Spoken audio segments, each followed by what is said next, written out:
The What to Read Next podcast helps you build a TBR of future favorite books. In each episode, Lori and Maine interviews authors and book influencers to recommend books they loved for you to pick up today.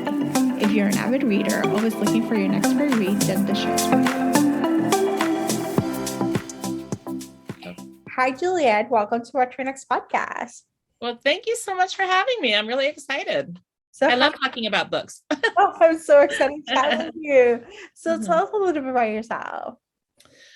Well, I'm a native Californian, and I had sort of a circuitous route to become an author. I've always loved books, always loved reading, but I was an anthropologist for a while, and then a social worker, and worked as a waitress, put myself through school, and then I worked as an artist. Actually, I did like faux finishes when that was a big thing a while ago. Faux finishes and murals and portraits and stuff. And then I kind of backed my way into writing, and I've been writing for the last full-time, probably for the last 15 years. And I really love it. Oh my gosh. I love it. So what was the journey to getting your writing career, like figure out like this is something you path you want to take and then going full-time for it?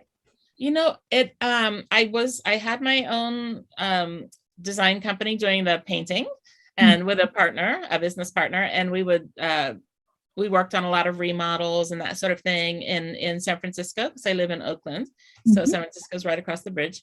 And at that time, all the rich people were in San Francisco. So that's who we painted for mostly. And, you know, we were on these late night remodels because the painters would be like the last people on the scene. So often we wound up working in the middle of the night. And I remember there was one night, and the two of us, we were working, and it was like 2 or 3 in the morning. And we're in this mansion in Pacific Heights, and it's supposed to be empty. And we both would have sworn we heard somebody, you know, walking overhead. And so then we sort of scoped it out and all. We couldn't find anybody, but we got ourselves real spooked. And I remember thinking at the time, because I used to read a lot of murder mysteries, and I remember thinking this would be a great place for a murder. Or some sort of mysterious murder with the rich, you know, the rich owners, and then maybe some of the workers or something. And then I think it was just on a lark. I wrote like the first chapter of a murder mystery that had a faux finisher like me, who was an ex-art forger, which I'm not, but I love art forgery. I'm very interested in forgery and that sort of thing. And then I just wrote a first chapter just on a lark, and I sent it to my sister, who actually teaches history in Virginia. She's a professor, and she happened to be on sabbatical. And so she actually looked at it, but she didn't just look at it. She like tore it apart and said, no, do this, because she's a huge reader as well. And then we started writing a book together. So we collaborated, and our very first book was called Faint of Art. And it was part of the Art Lover mystery series. And we wrote those books together. So that was really fun. Oh my gosh, that's so much fun. So was it a cozy mystery or like? It was, yeah. It's a cozy, yeah. It's called the Art Lover Mystery Series. It was Faint of Art, Shooting Gallery, Brushwood Death, and Arsenic and Old Paint. There were 4 of them. Yeah. I love this. So this podcast, I would tell you, it has a soft spot for cozy mysteries. Like it's in my hidden gem popular things. I'm learning how to do. I'm not going to say I'm not a cozy mystery fan. I'm just learning about cozy mysteries. But somehow, like, every so often I'll have a cozy mystery special edition, and the numbers are like. Oh, is that right? Oh, yeah. So it's kind of like random, like. Oh, that's funny. Because it's a really small niche market, but it has diehard fans, and there's like long series. It's true. I mean, that's one of the fun things about it is the fans there's a lot of interaction on my Facebook page. A lot of the readers who follow me there are often some of the cozy mystery fans, and they just check in a lot, and they're very active amongst themselves. They talk and give recommendations, and it's just really fun. It's a fun community as well. It's a fun writing community. Yeah. The cozy writers, we have a blast when we get together. So that's so great. So now you're writing historical fiction, so the Paris Showroom. So what was the jump? Like what made you decide to jump genres and like go into research about World War II? Yeah, after the Art Lovers Mystery series that I was writing with my sister, she actually had to go back to work at a real job, unfortunately. And I still really had the writing bug, and I was still working my regular job. So, it's a struggle to get everything done.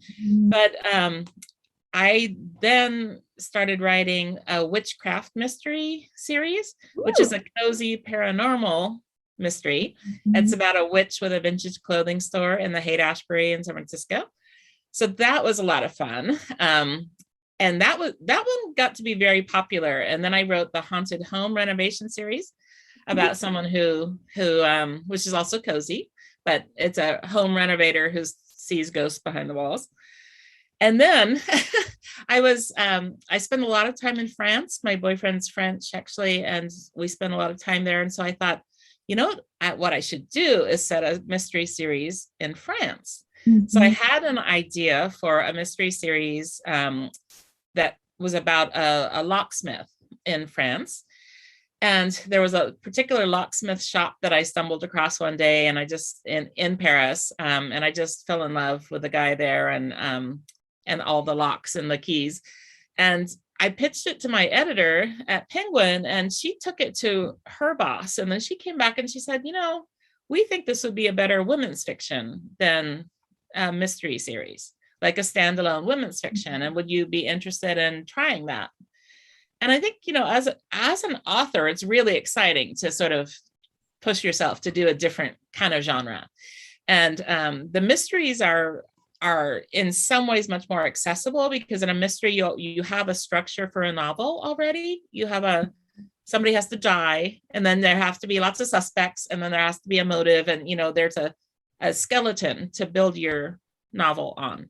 And with the women's fiction, it's a much different sort of storyline, a story arc, and it's a lot more interior usually, and a lot more about character development. And I just loved it. I just fell in love with that. So my first book was called The Paris Key, and it had a historical element, but it was more like it was the main character, who's an adult, and the historical element was her mother's story. So just like 20 years earlier, or actually 40 years earlier. and then I went on to write, I guess, 4 or 5 more books that are set in France, in different parts of France. And a couple of them there's a World War I element, but they were all dual timelines. So contemporary story and then historical. And the Paris Showroom, and I just got my books, so it's always fun to have the actual books. Yay. Paris Showroom is my very first purely historical novel. And I was originally, because I had done the dueling timelines, and I really enjoy doing that as an author, because I feel like each timeline kind of melds into the other and then compels the other. And so I really like that as a story. But in the Paris Showroom, there was so much going on that I felt like it would be way too much to try to do 2 timelines. So it is told from 2 different perspectives. It's told from the perspective of the mother, who is imprisoned in a Nazi prison camp in Paris, and her daughter, who and they've been estranged. Her daughter has just turned 21 and who lives with her grandparents, who are cooperating with the Nazis. So it's the 2 stories but about the same timeline. And so what was the research? Well, actually, what was the source of inspiration? Like, what led you to this particular part of the story? Because it's unique enough. When we're thinking about Occupy France and Occupy, and thinking about the fashion and maintaining art, well, it was Occupy France. Like, what was the source of, what was the source of inspiration? Was it a story? Was it a real life? Like, what led you to the story? It was a couple of things actually that led me to the story. First off was something that ultimately it's not a huge part of this book, but it was a big inspiration for the book, was fan making. I'm really interested in the art of making fans. And I just get little bees in my bonnet about certain things. And for some reason, I was just so interested in how fans were made and the history of fans. And there were fans in Asia, of course, and then there are fans in Europe. And then about the feathers, that a lot of the fans in Europe were made with feathers, and they're the showy fans, the ones that people used in nightclub reviews and stuff. And those feathers then became endangered. And so that was a whole storyline that really has almost no place in this book. It's except that the main character, the mother, is a fan maker along with her father. So they make fans for the couture, the very fancy houses. And Capucine, that's the name of the mother in the book. Capucine uses that fact and her knowledge of the fashionable houses in Paris to sort of bargain her way into staying in a Nazi prison camp in Paris rather than be shipped off to Auschwitz. And a lot of the people, and so the other thing that I was so intrigued by that really fostered this novel was the fact that there were Nazi prison camps in downtown Paris. And I had never realized that. I never heard about that.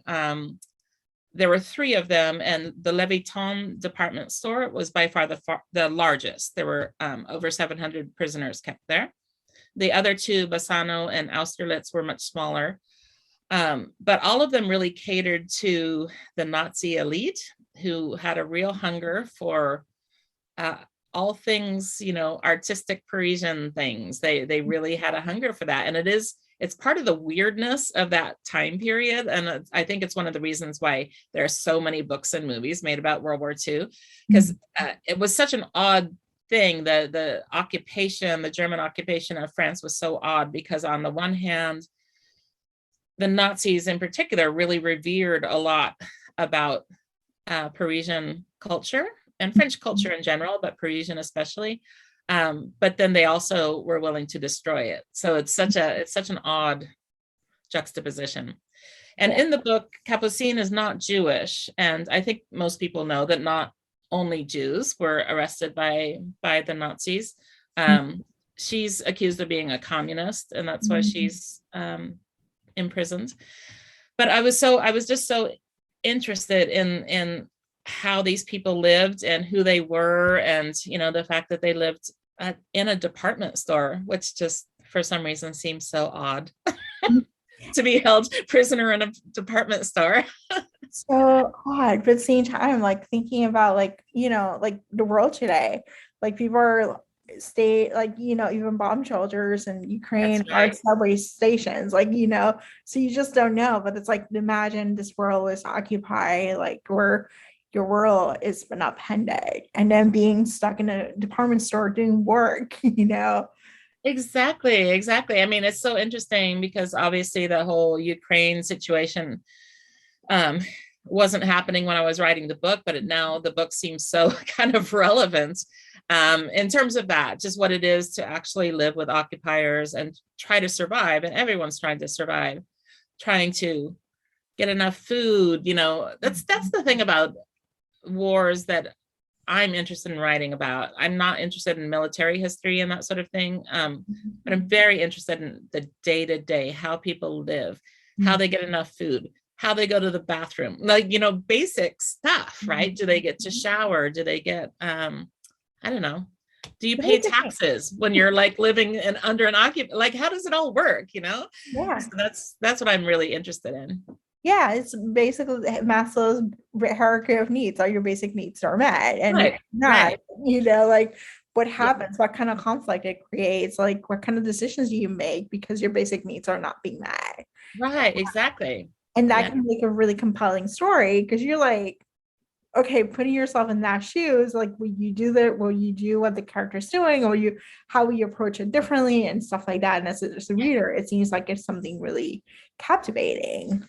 Right, exactly. Yeah.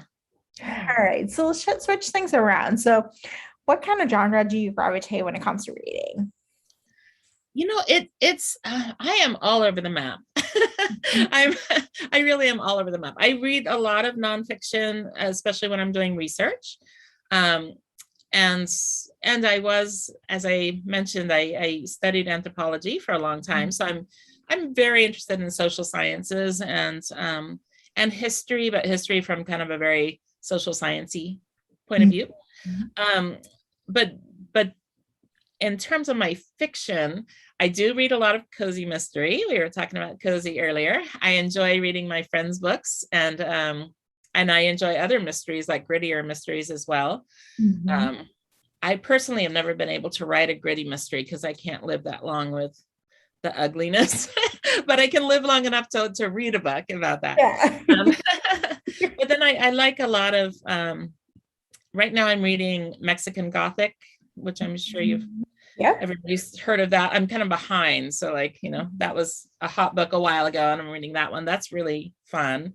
I just read, do you know Gigi Pandian? She wrote a book called Under Lock and Skeleton Key, which is a mystery, but really, really fun, fun. And it's like a locked room mystery. Like how could that have happened? And Gigi's really talented and she's a good friend. So I just read her book.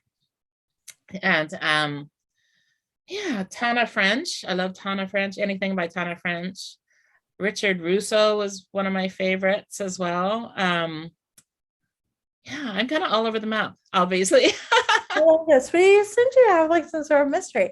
Would you like do historical mystery at some point? Was that something that you like, maybe later on? Yeah, well, I'm actually, I think it would be really interesting. Although I have to say, doing a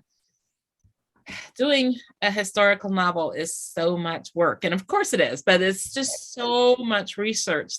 Every little tidbit, it's like, one of them that stumped me, I must have spent 3 days on whether they had hair dye, because I wanted to use a scene where a character has to dye her hair, and I was like, did they have hair dye? And they did. They had the L'Oreal hair dye that comes out of Paris.